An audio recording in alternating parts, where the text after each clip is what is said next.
Hello friends, एक बार फिर मैं आप लोगों का स्वागत करता हूं अपने यूट्यूब चैनल डीजेपी इलेक्ट्रिकल में। फ्रेंड्स, हम लोगों ने अभी तक पहला चैप्टर कवर किया है। कल आपका पहला चैप्टर कंप्लीट हो गया था। मैंने कल आपसे कहा था कि जैसे ही चैप्टर कंप्लीट होगा मैं आपको उस चैप्टर के सारे इंपॉर्टेंट क्वेश्चन ला के दे दूंगा। तो मैं आप लोगों के लिए सारे इंपॉर्टेंट क्वेश्चन ला दिया हूँ।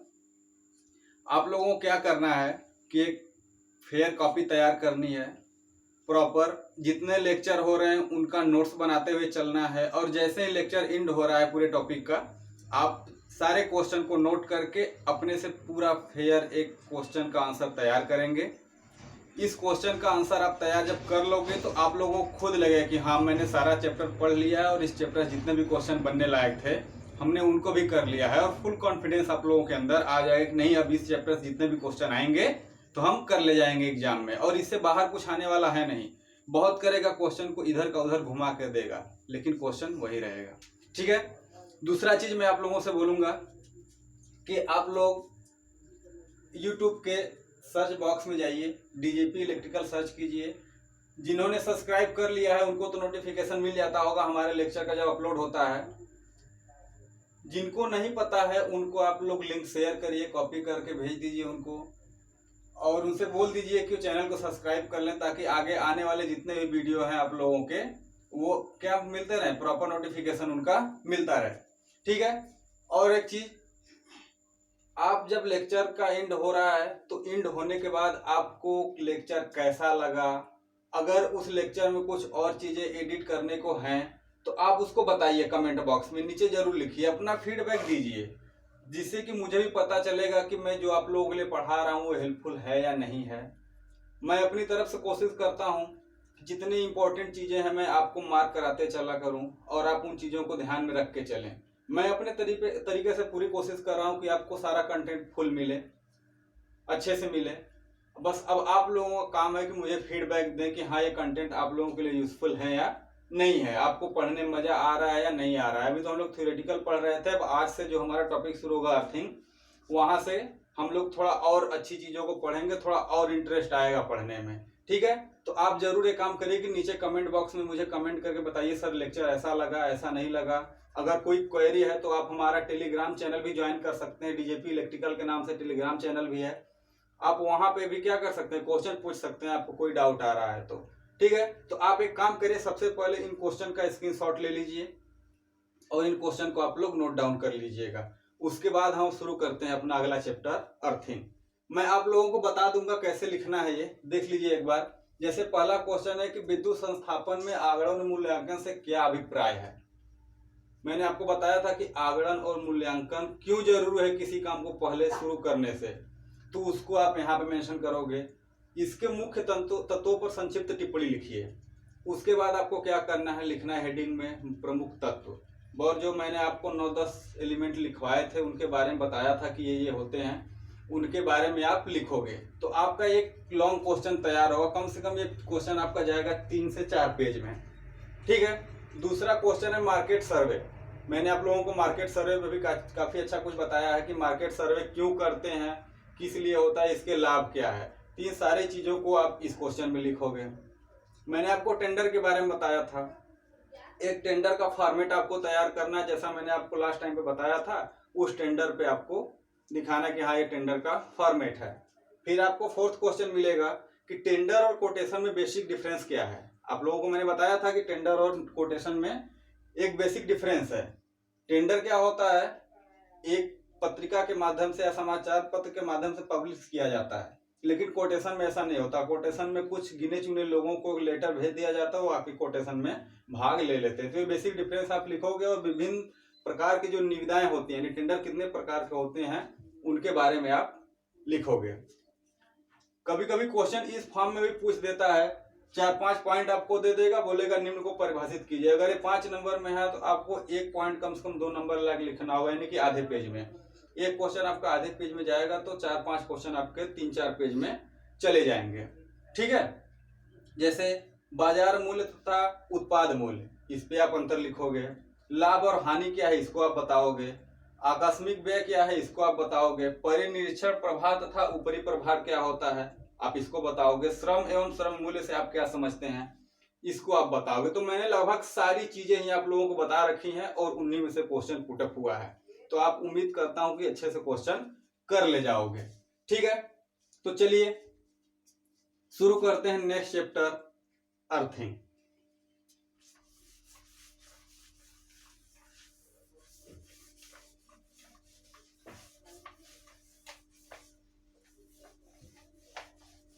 मैं बार बार यही चीज कहूंगा आप लोगों से कि आप जब भी ये लेक्चर देख रहे हो साथ में पेन और कॉपी जरूर लेकर बैठें, जिससे कि आप ही लोगों को फायदा होने वाला है। क्योंकि आप एक बार वीडियो देखोगे सारी चीजें दिमाग में नहीं रहेंगे, फिर भूल जाएंगे। अगर आप अपने से नोट डाउन करते हुए चलोगे तो चीजें क्या होगी, लॉन्ग टाइम तक आपके मेमोरी में सेव रहेंगी। और जब भी आप इसको देखोगे आपको रिकॉल होता रहेगा, हाँ मैंने ये तो पढ़ा था, ऐसे पढ़ा था। तो ये सारी चीजें होती हैं, एक बार नोट डाउन जरूर किया करो इस चीज को। ठीक है, चलिए नेक्स्ट है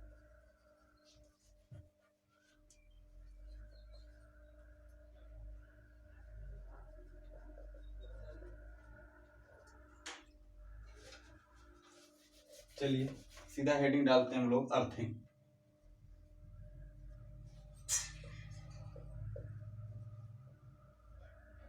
अर्थिंग आप लोगों ने बहुत बार सुना होगा, अर्थिंग करते हैं, अर्थिंग ये होता है, अर्थिंग वो होता है। आज हम अर्थिंग को डिटेल में जानेंगे। आप पेशेंस बना के पूरा लेक्चर देखिए, आपको समझ में आ जाएगा कि अर्थिंग क्यों करते हैं, अर्थिंग होती क्या है और अर्थिंग हमारे लिए कितनी यूजफुल है, इसके कितने ज्यादा लाभ हैं। अगर अर्थिंग नहीं होता तो क्या होता, क्यों हम इसको इतना ट्रेंड में लाए हुए हैं। ठीक है, तो देखिए मैं बताने जा रहा हूं आप लोगों को अर्थिंग। तो सबसे पहले इस चैप्टर में क्वेश्चन उठता है कि अर्थिंग होता क्या है।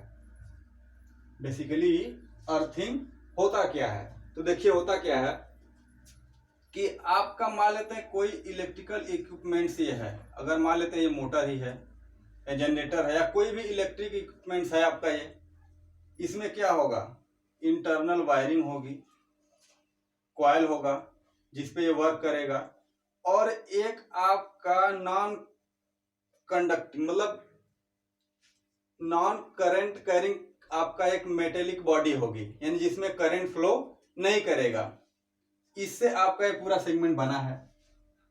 अब होगा क्या कि आप जब इस पार्ट को, जो करंट को कैरी नहीं कराता है, सिर्फ एक लोहे का आवरण है, उसको जब आप अर्थ के साथ जोड़ देते हो तो इसको क्या बोलते हैं, अर्थिंग बोलते हैं।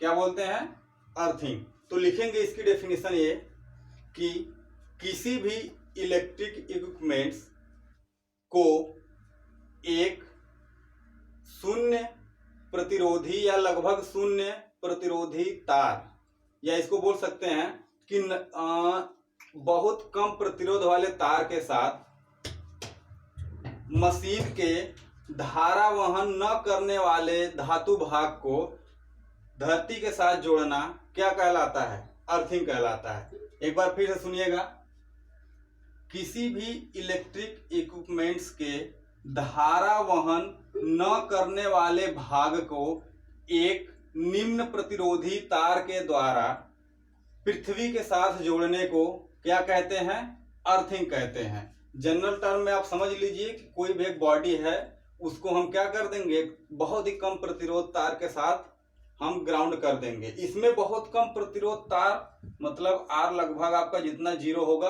उतना ही अच्छा होगा। जीरो तो हो नहीं सकता, लेकिन जितना कम से कम रख सकते हैं, इसको हम रखते हैं लगभग 0.5 ओम से 1 ओम के बीच में, अगर अच्छा हम अर्थिंग दे रहे हैं तो। ठीक है, तो आप समझ गए होंगे कि अर्थिंग होता क्या है, कि अर्थिंग हम किसको बोलते हैं। ठीक है, अब देखिए होता क्या है कि अर्थिंग तो आप कर दिए। अब ये कई प्रकार का हो सकता है। आप सोचोगे यार अर्थिंग तो ठीक है, हम कर दे रहे हैं बॉडी को उठा के, लेकिन क्या हमारे पास एक ही तरीका है कि हम सीधे यहां से तार उठाए और अर्थिंग कर दिए। चलिए इसके बारे में आपको दिखा देते हैं कैसे। तो अगला हेडिंग हमारा बनेगा, अर्थिंग आपने नोट कर लिया होगा अर्थिंग होता क्या है। अब अगला हमारा हेडिंग बनेगा type of earthing. Type of earthing. तो देखिए, अगर हम देखते हैं बेसिकली अगर टाइप के हिसाब से, तो हमारे पास दो टाइप हैं। पहला न्यूट्रल अर्थिंग,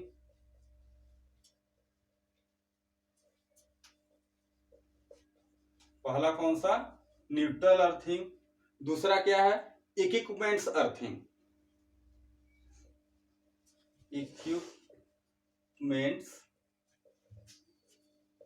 अर्थिंग। देखिए इसमें होता क्या है। न्यूट्रल अर्थिंग का मतलब यह होता है कि जब किसी मशीन को या इलेक्ट्रिकल इक्विपमेंट्स को हम स्टार कनेक्टेड पार्ट में, देखिए हम स्टार कनेक्टेड इसलिए कह रहे हैं क्योंकि न्यूट्रल पॉइंट वही बनेगा जो भी वाइंडिंग हमारी स्टार में कनेक्टेड होंगी। अगर डेल्टा में कनेक्टेड होंगी, ये रहा हमारा डेल्टा कनेक्शन, आप अच्छे तरीके से जानते होंगे डेल्टा और स्टार क्या होता है। ये हमारा क्या है? डेल्टा कनेक्शन है, और ये हमारा स्टार कनेक्शन है। ठीक है, ये कौन सा है? Star connection. अब तीनों कॉइल जब एक जगह आप मिलते हैं तो इसको बोलते हैं न्यूट्रल पॉइंट। इसमें तीनों तारे कहीं मिले हैं? नहीं मिले हैं, तो इसमें न्यूट्रल पॉइंट नहीं होता, लेकिन इसमें न्यूट्रल पॉइंट होता है। तो अगर से किसी हम स्टार कनेक्टेड सिस्टम को, चाहे वो मोटर हो, जनरेटर हो, अल्टरनेटर हो, या फिर कोई भी मशीन हो जिसमें स्टार कनेक्शन हो, उसका न्यूट्रल पॉइंट अगर हम ग्राउंड कर रहे हैं तो इसको क्या बोलते हैं? न्यूट्रल अर्थिंग बोलते हैं। क्लियर? न्यूट्रल अर्थिंग किसको बोलते हैं? जब किसी स्टार कनेक्टेड मशीन के न्यूट्रल पार्ट को हम ग्राउंड करते हैं तो इसको कौन सा अर्थिंग बोलते हैं? न्यूट्रल अर्थिंग बोलते हैं। तो ठीक है साहब, ये तो हो गया न्यूट्रल अर्थिंग। फिर हम इक्विपमेंट्स अर्थिंग किसको बोलते हैं? तो देखिए इक्विपमेंट्स अर्थिंग उसको बोलते हैं, जैसे हमने आपको पहले इससे समझाया था कि कोई मान लेते हैं ये मशीन है, ये कोई मशीन है, इसके धारा वहन न करने वाले धातु भाग को ये धारा वहन नहीं करता। धारा वहन कौन करता है? जो इसके अंदर कॉइल होता है वो वहन करता है धारा। इसके अंदर तो कोई करंट फ्लो नहीं होती बॉडी के अंदर। तो अगर हम धारा वहन न करने वाले धातु भाग को अगर हम ग्राउंड कर दें तो इसको क्या बोलते हैं? इक्विपमेंट्स अर्थिंग बोलते हैं। ठीक है, तो आपको ये दोनों अर्थिंगों में अंतर समझ में आ गया होगा कि हम अर्थिंग किसको किसको करते हैं। ठीक है, चलिए कोई बात नहीं, आइए देखते हैं कि अर्थिंग के लाभ क्या है। जैसे ही हमने अर्थिंग को समझा कि अर्थिंग होता क्या है, उसके बाद हमारे दिमाग में तुरंत आएगा कि ठीक है अर्थिंग तो ये होता है कि भाई ग्राउंड के साथ जोड़ दे। आखिर हम ग्राउंड के साथ क्यों जोड़े? उसका कोई ना कोई रीजन तो होना चाहिए कि ऐसे ही हमने उठाया और जोड़ दिया बिना रीजन के। नहीं, कोई भी काम बिना रीजन के नहीं होता। तो आप इसको नोट डाउन कर लीजिए कि दो टाइप के हमारे पास बेसिकली अर्थिंग है, एक ग्राउंड एक न्यूट्रल अर्थिंग और दूसरा इक्विपमेंट्स अर्थिंग। आइए हम इसके लाभ देखते हैं कि आखिर अर्थिंग करते क्यों हैं। चलिए देखिए अर्थिंग क्यों करते हैं। आइए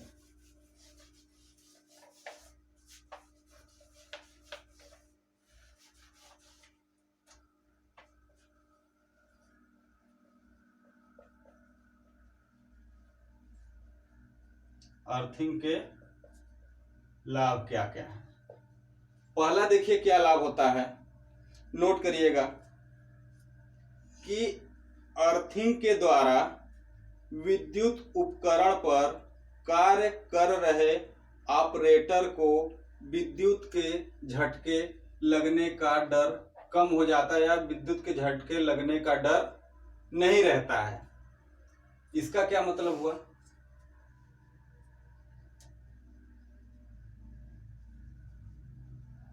सेफ्टी ऑफ ऑपरेटर, मतलब कि अब देखिए होता क्या है कि कोई भी हमारा इलेक्ट्रिकल सिस्टम है, उसको चलाने के लिए कोई ना कोई एक आदमी होता है, चाहे वो टेक्नीशियन हो, चाहे इंजीनियर हो, चाहे कोई भी एक वर्कर हो, उसको क्या करेगा? चलाएगा। अब चूंकि जब बहुत सारी मशीनें लगी हैं, कनेक्टेड हैं, आप देखोगे तो बहुत सारी मशीनें होती हैं, ये कहीं ना कहीं कनेक्टेड होती हैं। अब इनके बीच में वो बंदा आएगा, काम करेगा, इधर भी आएगा, काम करेगा। अगर से इन केस हमें तो पता है कि भाई ये बॉडी पे तो करंट होता नहीं है, बॉडी पे करंट नहीं होता है, तो फिर हमें कोई डर भी नहीं होना चाहिए कि बॉडी में करंट है नहीं, हम आराम से इसको काम पे ले लें अगर हमारा कोई टच बाट हो गया इसके साथ तो हमें कुछ नहीं होने वाला, ठीक है। लेकिन ऐसा नहीं हो सकता, क्योंकि कभी कदार होता क्या है कि इसमें भी करंट उतर जाता है, और हम जब इसको छुएंगे तो करंट हमारे थ्रू ग्राउंड को पास करेगा। जब हमारे थ्रू ग्राउंड को पास करेगा तो हमें झटका लगेगा। तो होता क्या है कि सेफ्टी ऑफ ऑपरेटर के लिए हम क्या करते हैं, अर्थिंग करते हैं। इसका पहला लाभ ये हो गया। अब देखिए ये ऑपरेटर को सेफ्टी से कैसे बचाता है, ये भी तो दिमाग में आएगा कि हमने कह दिया कि भाई सेफ्टी ऑफ ऑपरेटर के लिए कह दें तो हो गया बात, नहीं। कैसे बचेगा कोई भी आदमी, उसको हम आपको दिखा रहे हैं। देखिए होगा क्या, कोई भी एक मशीन है, इसमें करंट कैरिंग कंडक्टर लगा हुआ है, यानी कॉइल लगी हुई है। ये उसका स्टेटर है या बॉडी है, ठीक है। किसी कारणवश से कोई लीकेज करंट इसमें जा रही है, चाहे इसका इंसुलेशन फेल हो गया हो, चाहे कट गया हो, चाहे मैकेनिकल वाइब्रेशन की वजह से किसी तरीके से टच में आ गया है बॉडी के, तो ऑब्वियस सी बात है इधर करंट होगी, आवेश आएगा ही आएगा बॉडी पे। जब बॉडी पे आवेश आएगा तो ये बॉडी पे बना रहेगा आवेश, बाकी काम चलता रहेगा। जब आप गलती से इसके पास आओगे और आप इसको छू दोगे तो होगा क्या, एक करंट आपके शरीर के अंदर से ग्राउंड को फ्लो होने लगेगी। जब ये करंट आपके शरीर के अंदर से ग्राउंड पे फ्लो होने लगेगी, अगर ये V वोल्ट पे बना है तो ग्राउंड के साथ आप 0 वोल्ट पे हो जाओगे। जब V माइनस 0/R यानी आपका जो बॉडी रेजिस्टेंस है उसका गुणा करोगे तो एक करंट फ्लो होगी, होता है ना फार्मूला I = V/R, ठीक है। ये फार्मूला हम बहुत बचपन से पढ़ते आ रहे हैं, बचपन से जब हम 10th में गए होंगे 9th में गए होंगे तब से ही पढ़ते आ रहे हैं कि करंट जब भी वोल्टेज का और रेजिस्टेंस का डिवीजन होगा तो एक करंट फ्लो होगी। तो वही वोल्टेज बॉडी पे जो टच होके वोल्टेज बना हुआ है और 0 वोल्ट पे ग्राउंड है, इनके बीच का जो डिफरेंस आएगा, ह्यूमन बॉडी का रेजिस्टेंस कितना होता है, ये लगभग 500 से 1000 ओम तक वेरी करता रहता है, कभी कभी और भी कम हो जाता है, डिपेंड करता है आप किस सिचुएशन में खड़े हो। लेकिन कुछ ना रेजिस्टेंस है, अगर कुछ रेजिस्टेंस है तो वो V वोल्ट के अकॉर्डिंग करंट फ्लो कराएगा। जब करंट फ्लो होगा आपके अंदर से तो आप क्या लगेगा, बिजली का झटका लगेगा। कभी कभी झटका इतना तेज होता है कि आदमी की मौत भी हो सकती है। तो इस चीज से कैसे अर्थिंग सुरक्षा देगा हमें, आइए इसको देखते हैं। देखिए होगा क्या, मैंने बताया आपको कि ह्यूमन से करंट फ्लो होगी ग्राउंड को, हो जाए कोई बात नहीं। अगर हमने एक तार के साथ इसको हमने अर्थ कर रखा है और हमने अर्थिंग के फार्मूले में, अर्थिंग का फार्मूला नहीं सॉरी, अर्थिंग के डिफिनीशन में ही आपको बताया था कि जब हम अर्थिंग करते हैं धारा वहन न करने वाले धातु भाग को तो बहुत ही कम रेजिस्टेंस वाले तार के साथ करते हैं। यानी कि अगर रेजिस्टेंस का मान 0.5 से 1 ओम के बीच में रहा तो और अच्छा होगा बात। तो देखिए होगा क्या, एक तरफ अगर अर्थिंग हुआ है तो बहुत कम रेजिस्टेंस का पाथ है, दूसरी तरफ जब आप इसको छू रहे हो तो आपके पास लगभग 500 ओम का रेजिस्टेंस है। करंट के अंदर एक ऐसा गुण होता है कि वो कम रेजिस्टेंस वाले पाथ को जाना चाहती है। तो एक तरफ उसको मिलेगा 0.5 से 1 ओम, एक तरफ मिलेगा 500 ओम। तो वो सोचेगी कि छोड़ो कौन इतने बड़े पाथ पे जाए, हम सीधे यहीं से कहाँ चले जाते हैं, ग्राउंड को चले जाते हैं। और ग्राउंड ये करंट कहाँ चली जाएगी, ग्राउंड को चली जाएगी। जब ये करंट ग्राउंड को जाएगी तो हमको कितना मिलेगा, अगर मान लेते हैं यहाँ पे I एम्पियर जा रही है, अगर 10 एम्पियर फॉल्ट हो रहा है, बहुत छोटे लेवल पे कर रहे हैं, 10 एम्पियर फॉल्ट हो रहा है तो यहाँ से 9.99 पर करंट जो है एम्पियर वो कहाँ चली जाएगी, इस पाथ से चली जाएगी। बहुत मामूली न के बराबर इससे जाएगी, इसलिए हमको इससे कोई खतरा नहीं महसूस होगा। तो अब आप समझ गए होंगे कि क्यों अर्थिंग जरूरी है सेफ्टी ऑफ ऑपरेटर के लिए। बातें क्लियर हुई? अगर ना हुई हो तो आप कमेंट सेक्शन में मुझे बता देना कि सर चीजें नहीं क्लियर हुई, मैं आप लोगों को फिर से एक बार समझा दूंगा। क्योंकि होता क्या है कि अर्थिंग का मामला सबको क्लियर नहीं हो पाता है। कि क्यों अर्थिंग हम देते हैं। तो आप लोगों को मैंने बता दिया कि भाई सेफ्टी ऑफ ऑपरेटर कैसे हम इसको कहते हैं, करंट से हम कैसे बच सकते हैं। ठीक है, चलिए पहला हो गया। अब दूसरा पॉइंट देखिए क्या फायदा है इसका। दूसरा देखिए,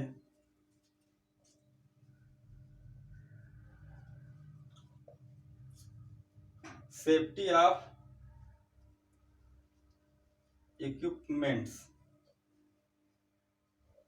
अर्थिंग से सिर्फ आदमी ही नहीं सुरक्षित रहता, अर्थिंग से हमारा जो इलेक्ट्रिक सिस्टम है ना, जितने हमने इक्विपमेंट्स लगा रखे हैं वो भी सुरक्षित रहता है। वो कैसे, देखिए होता क्या है।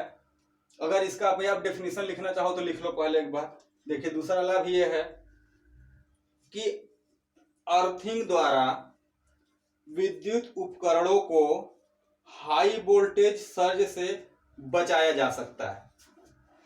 ठीक है, हाई वोल्टेज सर्ज से बचा सकते हैं। देखिए पहले हाई वोल्टेज सर्ज क्या होता है हम उसको बता दे रहे हैं।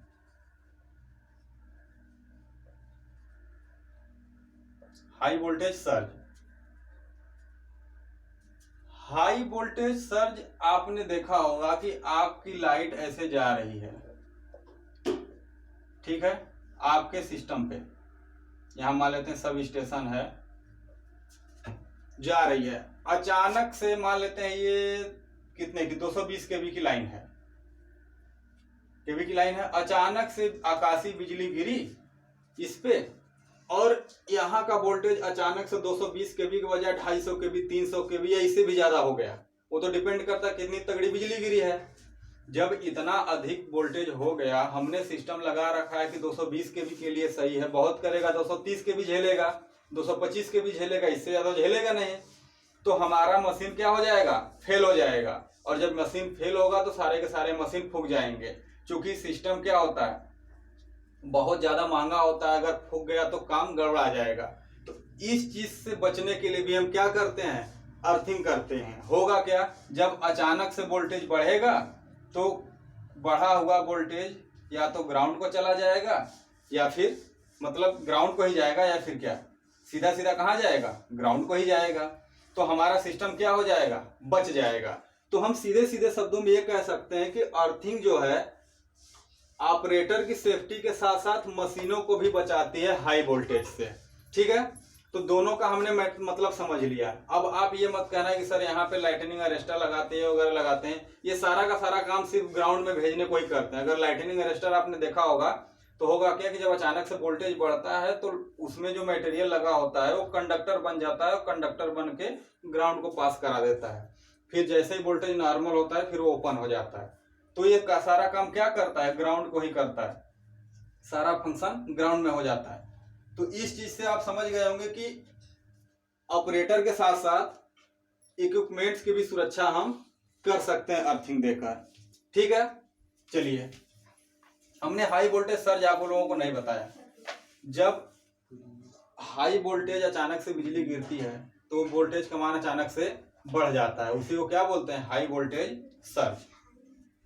चलिए देखिए तीसरा लाभ क्या है, आप नोट करिएगा तीसरा लाभ। जब शॉर्ट सर्किट द्वारा विद्युत उपकरण का इंसुलेशन फेल हो जाता है तो शॉर्ट सर्किट करंट को लो रेजिस्टेंस के द्वारा ग्राउंड में भेजने का कार्य अर्थिंग द्वारा किया जाता है। ठीक है, ये लगभग एक तरीके से पहले पार्ट का ही भाग है कि कोई एक मशीन है, इसमें हमने वाइंडिंग कर रखी है, अचानक से जब ये इंसुलेशन है और बॉडी पे हमारे बंधी हुई है तो सारा का सारा मटेरियल वहां का कंडक्टर है, हमने इसको इंसुलेशन के माध्यम से अलग कर रखा है। जब अचानक शॉर्ट सर्किट होता है, आपको पता है अगर शॉर्ट सर्किट होता है तो कई गुना ज्यादा करंट फ्लो होती है। जब कई गुना ज्यादा करंट फ्लो होगी तो यहाँ हीट जनरेट होगा, हीट जनरेट होकर क्या हो जाएगा, इंसुलेशन यहाँ का फेल हो जाएगा। जब इंसुलेशन फेल होगा तो ये टच कर जाएगा बॉडी के साथ, जब बॉडी के साथ टच करेगा, अगर हमने बॉडी को ग्राउंड कर रखा है तो सारा का सारा करंट कहाँ चला जाएगा, आसानी से ग्राउंड को चला जाएगा, जिससे हमें शॉर्ट सर्किट से मशीनों को बचा सकते हैं, हमको खतरा भी नहीं होगा और मशीनें भी बच जाएंगी। तो ये सारा मैटर होता है कि शॉर्ट सर्किट से बचने का। एक और पॉइंट देख सकते हैं हम लोग, चौथा, तीसरा रहेगा protection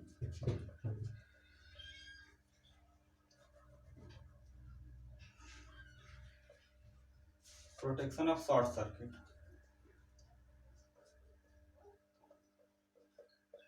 protection of short circuit. देखिए चौथा क्या होता है,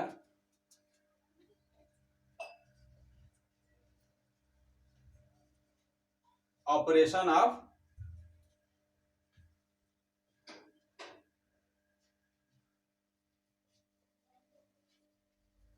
अर्थ फॉल्ट स्विच गियर। देखिए होता क्या है, आप लोगों को पता होगा कि अर्थ फॉल्ट से बचने के लिए हम लोग अर्थ फॉल्ट प्रोटेक्शन सिस्टम लगाते हैं, जिसको हम लोग अर्थ फॉल्ट रिले बोलते हैं। और भी सारे रिले हैं जो अर्थ फॉल्ट पे वर्क करते हैं। तो अगर हम अर्थिंग नहीं करेंगे मशीनों को, तो उस रिले को पता कैसे चलेगा कि अर्थ को करंट जा रही है। तो होता क्या है, जब हम मशीनों को अर्थ करते हैं यहां से, तो यहीं पे हम रिले लगा देते हैं। अगर यहाँ पे शॉर्ट सर्किट या कोई भी अलग फॉल्ट हुआ जिससे कि अर्थ में करंट जाना शुरू हो गई, ये रिले क्या करेगा, तुरंत सेंस कर जाएगा और सर्किट ब्रेकर को कमांड दे देगा कि भाई कोई ना कोई करंट जा रही है अर्थ, वो आप जल्दी से सर्किट को बंद करो। और सर्किट ब्रेकर क्या कर देगा, सर्किट को बंद कर देगा कि जाओ करंट ही नहीं जाएगी। अब आप चेक कर लोगे कि कहाँ से अर्थ फॉल्ट हो रहा है, वहां इंडिकेट कर देगा कि अर्थ फॉल्ट रिले ने काम किया है, यानी कि कोई ना कोई करंट अर्थ को जा रही है। तो तुरंत चेक कर लोगे आपकी, वो हो सकता है कहीं से शॉर्ट सर्किट हुआ हो बॉडी में, या फिर कहीं कुछ हुआ हो, तो आप देख लोगे कहाँ से करंट जा रही थी, आप उसको सही करके फिर से ऑपरेट करा सकते हो। तो ये हो गए 4 हमारे पास लाभ। तो आज हमने क्या क्या देखा, अर्थिंग क्या होता है ये आपने अच्छे से समझ लिया, अर्थिंग के लाभ क्या क्या हैं ये भी आपने देखा, अर्थिंग कितने प्रकार का होता है ये भी आपने देखा। आइए एक कॉमन कंफ्यूजिंग क्वेश्चन मैं आप लोगों को बताने जा रहा हूं। देखिए अभी आप लोग दिमाग पे जोर लगाइएगा, होता क्या है, कई बार आप लोगों के सामने आया होगा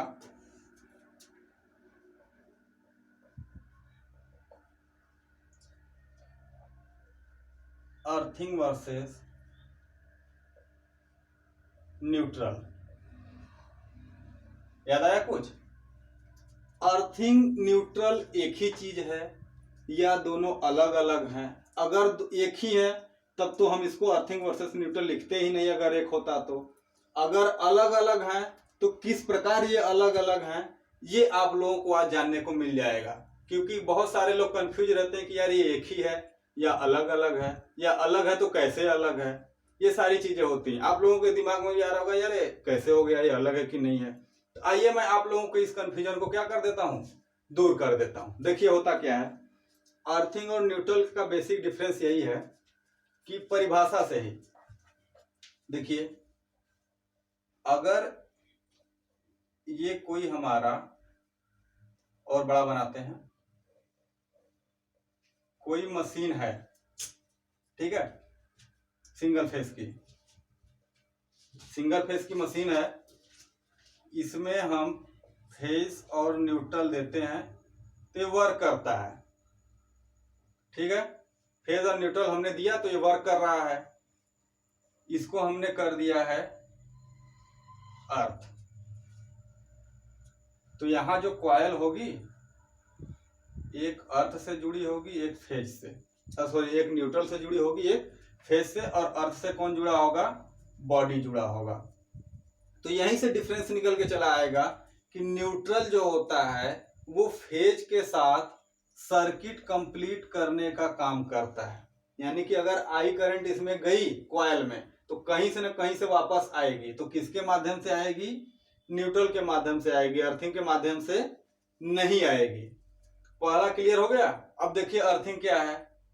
अर्थिंग किसी भी सिस्टम को जीरो वोल्टेज पे बनाए रखने का कार्य करता है। जीरो वोल्टेज का क्यों, क्योंकि पता है कि हमको अर्थ का वोल्टेज कितना है, जीरो है। अगर हम इस जीरो के साथ किसी भी कंडक्टर को कनेक्ट कर देंगे तो किस वोल्टेज पे चला जाएगा, जीरो वोल्टेज पे चला जाएगा। तो ये दोनों का बेसिक डिफरेंस है कि अर्थिंग सिर्फ क्या करता है, किसी भी सिस्टम को, इलेक्ट्रिक सिस्टम को 0 वोल्टेज पे बनाए रखता है, जबकि न्यूट्रल फेज के साथ में परिपथ पूर्ण करने का कार्य करता है। अब एक क्वेश्चन ये आता है कि हमने यहाँ अर्थिंग दे रखा है, क्या हम इस चीज को अर्थिंग से कनेक्ट कर दें और फेज को हटा दें, सॉरी न्यूट्रल को हटा दें, यहां से न्यूट्रल हमने अलग कर दिया, क्या अर्थिंग से दे देंगे तो ये सिस्टम काम नहीं करेगा? इसके पीछे भी बहुत बड़ा लॉजिक है। कर भी सकता है, नहीं भी करेगा। क्यों? मैंने आपको बताया था कि एक हम लोग स्टार सिस्टम को अर्थिंग करते हैं, बताया था ना, न्यूट्रल अर्थिंग। अभी इससे पहले मान लेते हैं ये आर है, ये वाई है और बी है, ये न्यूट्रल है। थोड़ा अजीब देख के समझिएगा मत, ये स्टार कनेक्शन ही है, ठीक है। ये वाई हो गया, ये आर हो गया, ये बी हो गया और ये हो गया न्यूट्रल। हमने न्यूट्रल को क्या कर दिया, अर्थ कर दिया। अब ये न्यूट्रल अर्थ ज्वाइंट हो गए। अब आप अगर से ये फेज जो है यहां से लाए हैं, यहां पे वर्क करा रहे हैं, अगर आपने यहां को न्यूट्रल दे दिया, यानी अर्थ को ही आपने न्यूट्रल दे दिया, तो ये क्या करेगा, यहां से सर्किट अपना कंप्लीट करा लेगा और न्यूट्रल का भी काम करने लगेगा, यानी आपका सिस्टम चलेगा। ठीक है, अच्छी बात है, चल रहा है। अब इसमें देखिए क्या क्या खतरा बन सकता है, इसीलिए हम अर्थिंग को कभी भी न्यूट्रल के रूप में प्रेफर नहीं करते। क्यों नहीं करते? देखिए, आप यहां से न्यूट्रल को ही, मतलब अर्थिंग को ही न्यूट्रल बना रखे हो, ठीक है। अचानक से ये आपका अर्थिंग यहीं से कहीं किसी कारणवश से जमीन के अंदर से कट गया, फिर क्या होगा, सारा का सारा फेज वाइंडिंग के थ्रू आपके यहाँ आएगा, यहाँ से बॉडी में चला जाएगा और यहाँ आके अटका रहेगा, क्योंकि इसको तो सर्किट कंप्लीट मिल नहीं रही है यहाँ से, तो ये तो हो गया ओपन। अब अगर आप गलती से इस बॉडी को छू दोगे तो आपको फेज वाला झटका लगेगा और आपको यहाँ पे काफी डेंजर भी उठाना पड़ सकता है, बहुत सारा डेंजर हो जाएगा। तो पहला रीजन तो ये है कि यहाँ से अर्थिंग फेल हो जाए तो हमें प्रॉब्लम होगी, इसलिए हम अर्थिंग को न्यूट्रल के रूप में यूज नहीं करते। अब देखिए दूसरा पार्ट, मान लेते हैं यहाँ से हमारी अर्थिंग हमने बहुत अच्छी दे रखी कि कभी टूटेगा ही नहीं, मत टूटे। यहाँ का अर्थिंग खराब हो गया, क्योंकि कौन देखने जा रहा है, ट्रांसफार्मर जहाँ पे लगा हुआ है वहां पे अर्थिंग चल रहा है कि नहीं चल रहा है प्रॉपर, हम तो काम किए जा रहे हैं, ठीक। अब अगर यहाँ का फेल हो गया है तो आप यहाँ से लेके आओगे, यहाँ पे अर्थ पे आप जोड़ लोगे, कोई बात नहीं, ये आपका सिस्टम अर्थ पे है, आपको झटका नहीं लगेगा। लेकिन ये क्या होगा, यहाँ से तो सर्किट कंप्लीट नहीं हो रही है ना, अब न्यूट्रल को अर्थिंग मिल ही नहीं रहा है, तो आपका ये सर्किट ही कंप्लीट नहीं हो पाएगा। चूंकि बोलते हैं किसी तरीके से चल जाता है, वो चल जाता है क्योंकि हो सकता है कहीं और सिस्टम अर्थिंग हो रखा हो, लेकिन ये आपका सिस्टम अर्थिंग नहीं है, तो आपका सिस्टम ऑपरेट नहीं होगा। तो इसलिए हम क्या करते हैं, अर्थिंग को अपना अर्थिंग का काम करने देते हैं, जो कि प्रोटेक्शन का काम है, न्यूट्रल को न्यूट्रल का काम करने देते हैं, जिसका कि काम सर्किट कंप्लीट कराना है। तो यहाँ से हम न्यूट्रल उठाएंगे, अर्थिंग तो है ही, न्यूट्रल लेके जाएंगे, यहाँ पे दे देंगे, न्यूट्रल से अपना मशीन चलेगा, अर्थिंग से हम क्या रखेंगे, सिस्टम को प्रोटेक्ट रखेंगे। ये बात आती है अर्थिंग और न्यूट्रल की। उम्मीद करते हैं इतनी चीजें आप लोगों को समझ में आ गई होंगी। इसको हम रफ करते हैं अब। तो इतना था आप लोगों के अर्थिंग का बेसिक, क्योंकि आपके एग्जाम में कभी कभी अर्थिंग से रिलेटेड भी क्वेश्चन पूछ देता है कि अर्थिंग क्या होता है, अर्थिंग से आप क्या समझते हो, इसके लाभों को बताओ, कभी कभी ये क्वेश्चन उठा देता है। लेकिन मेन क्वेश्चन आपको यहाँ से सिर्फ 2 ही मिलते हैं। एक मैंने आपको बताया टाइप ऑफ अर्थिंग, एक आपके पास है मेथड ऑफ अर्थिंग। क्या है?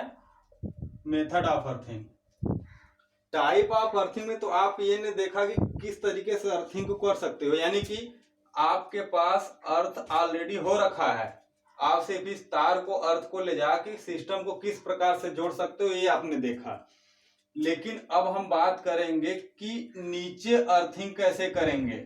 क्या सिर्फ तार डाल देने से अर्थिंग हो जाएगा या कोई लोहा डाल देने से अर्थिंग हो जाएगा? नहीं, उसका भी प्रॉपर वे है। तो तो अब हम कहाँ देखेंगे, नीचे की अर्थिंग को, यानी कि अब क्या है मेथड ऑफ अर्थिंग, कि कितने मेथड से हम ये ग्राउंड में अर्थिंग कर सकते हैं। अब सिस्टम को अर्थिंग नहीं करना है हमें, किसको करना है, ग्राउंड में अर्थिंग ही लगानी है। तो आइए देखते हैं कितने मेथड है अर्थिंग के। तो बहुत सारे हैं, आप लोगों ने देखा होगा। कुछ लोग क्या करते हैं, छड़ी डाल देते हैं अंदर, अर्थिंग बन जाता है। कुछ लोग क्या करते हैं, अगर अच्छा खासा फाउंडेशन पड़ा है, कहीं पे सरिया निकला है, उससे ही जोड़ देते हैं, अर्थिंग काम करने लगता है। कोई कोई क्या करता है, अपने पानी जो सप्लाई आ रखी है उसी की लोहे वाली पाइप में तार जोड़ देते हैं, अर्थिंग का काम होने लगता है। तो कई सारे मेथड है, लेकिन ये सब हमको टेम्परेरी मेथड नहीं यूज करने हैं, हमको स्टैंडर्ड मेथड यूज करना है। तो आइए आपको मैं नोट डाउन करा देता हूँ 2-4 मेथड कौन कौन से हैं, उसके बाद हम आपको स्टैंडर्ड मेथड बताएंगे। तो देखिए, मान लेते हैं एक रॉड अर्थिंग है। कौन सी अर्थिंग है, रॉड अर्थिंग। रॉड अर्थिंग का मतलब यह है कि आपने 1-1.5 मीटर का छड़ लिया, एक तरफ से वायर बांधा और एक तरफ को नम जगह पे छोड़ दिया, मतलब छोड़ नहीं दिया, अंदर गाड़ दिया। अब ये अर्थिंग का काम करने लगेगा। दूसरा क्या है, देखिए, एक मान लेते हैं कि अर्थिंग थ्रो वाटर मेंस। क्या हो जाएगा, अर्थिंग थ्रो वाटर मेंस। इसका मतलब वही है कि आप पाइप की जो सप्लाई आ रही है, वाटर मेंस की जो सप्लाई है, आप उसी में क्या करो, वायर को जोड़ दो, आपको अर्थिंग का काम देने लगे, क्योंकि वो काफी जगह से ग्राउंड में कनेक्ट होता है। ठीक है। एक होता है मैट अर्थिंग। मैट मतलब चटाई वाली अर्थिंग। इसमें क्या करते हैं, जीआई पाइप या लोहे के कई सारे वायर लेते हैं, इसकी हम क्या बना लेते हैं, जाली बना लेते हैं। जब ये जाली बन के तैयार हो जाएगा तो इसको क्या करेंगे, ग्राउंड में कर देंगे, और ग्राउंड में करने के बाद इसके ऊपर हम एक तार जोड़ के अर्थिंग का काम कर लेंगे। तो ये कौन सी अर्थिंग हो जाएगी, मैट अर्थिंग। ठीक है। इसके बाद आप देख लो चौथा इलेक्ट्रोड अर्थिंग।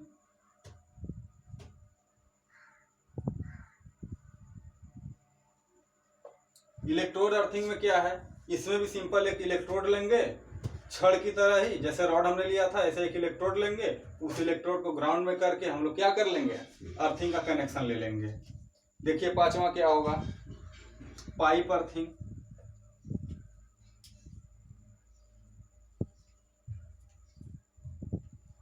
इसमें क्या होता है कि हम जीआई की यानी गैल्वेनाइज्ड आयरन की या फिर कॉपर की एक पाइप लेते हैं, उसको अंदर डालते हैं और वहां से कनेक्शन लेते हैं अर्थिंग का। तो ये हो जाता है पाइप अर्थिंग।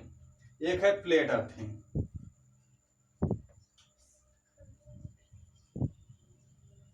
इसमें भी क्या होता है कि जीआई की या कॉपर की प्लेट लेते हैं, इस प्लेट को क्या करते हैं, ग्राउंड में डालते हैं और यहां से कनेक्शन हम लोग ले लेते हैं। तो ये भी अर्थिंग का काम करने लगेगा। क्योंकि ये बहुत सारे मेथड हैं, लेकिन इंडस्ट्री वगैरह में आपको ज्यादातर पाइप अर्थिंग मिलती है। पहले प्लेट अर्थिंग भी होती थी, लेकिन ये बहुत पुरानी हो चुकी है। अब कौन सी अर्थिंग मिलती है, सिर्फ पाइप अर्थिंग। तो हमारे एग्जाम के लिए यही 2 अर्थिंग बहुत जरूरी है। ये तो आपको ऐसे ही मैंने बता दिया कि इतने प्रकार के भी अर्थिंग आप कर सकते हो, लेकिन मेन अर्थिंग कौन सी है, पाइप और प्लेट अर्थिंग। तो हम लोग पहले पाइप अर्थिंग को पढ़ेंगे, फिर प्लेट अर्थिंग को पढ़ेंगे। ये होती क्या है, कैसे इनको करते हैं, इनका स्ट्रक्चर कैसा होता है, और इनका इंडियन इलेक्ट्रिसिटी रूल के हिसाब से स्टैंडर्ड क्या है कि पाइप की लंबाई कितनी होनी चाहिए, इसको कितना जमीन के अंदर डालना चाहिए, इसमें जो केमिकल यूज करेंगे वो कितने रेशियो में होगा, और इसको प्रॉपर हम कैसे कर सकते हैं अर्थिंग को। ये दोनों को हम देखेंगे नेक्स्ट लेक्चर में। ठीक है। तो आज के लिए बस इतना ही रहने देते हैं। आप कमेंट बॉक्स में मुझे जरूर बताइएगा कि आज का लेक्चर आप लोगों को कैसा लगा, आपको इस लेक्चर से कुछ नॉलेज मिला कि नहीं मिला, या फिर ऐसे ही लेक्चर चला गया। इन सब चीज़ों को आप कमेंट बॉक्स में एक बार जरूर बताइएगा कि आपको लेक्चर कैसा लगा। मैं फिर से बता दे रहा हूँ, मेरा चैनल है डीजेपी इलेक्ट्रिकल। इस पे आप लोगों को कॉन्सेप्ट से भरपूर डिप्लोमा लेवल पे जितने भी क्वेश्चन आपको बीटी बोर्ड में पूछे जाते हैं, मैं उन पे डिस्कस करूंगा, उन सारे क्वेश्चन को कराऊंगा आपके लिए। और उससे चलते चलते साथ में ही जिस जिस पॉइंट पे कंपटीशन लेवल पे क्वेश्चन पुटअप किया जाता है, जिसको हम इग्नोर कर देते हैं, मैं आपको वहां पे भी इंडिकेट करता चलूंगा। तो होगा क्या, आप लोगों का डिप्लोमा तो तैयार होगा ही होगा, डिप्लोमा के साथ साथ आप वहां पे भी देख सकते हो जहां पे कंपटीशन लेवल के क्वेश्चन पूछे जाते हैं। कहीं भी इंट्रेंस में या फिर किसी भी जेई वगैरह के एग्जाम में आप जहां जाओगे तो आप देखोगे क्वेश्चन यहीं से उठ के आ रहे हैं, जैसा कि मैंने आप लोगों को इंडिकेट किया था।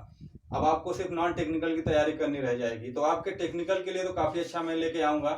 अभी चूंकि मैं चीजों को इंडिकेट नहीं कर रहा हूं क्योंकि ये सब चीजें तो थ्योरेटिकल, यहाँ से क्वेश्चन भी नहीं बनता कहीं। अब जो हमारा पॉइंट स्टार्ट होगा, पाइप अर्थिंग, प्लेट अर्थिंग, यहाँ से पॉइंट स्टार्ट होंगे। अब आप लोग तैयार हो जाइए इंटरेस्टिंग चीजों को पढ़ने के लिए। थोड़ा सा इंटरेस्टिंग आज आप लोगों ने देखा कि आज क्या क्या था, अब आगे और आपको इंटरेस्टिंग चीजें मिलती जाएंगी। तो ठीक है, तो आज यहीं पे लेक्चर खत्म करते हैं। ठीक है, कल मिलेंगे फिर से अगला टॉपिक के साथ। नमस्कार।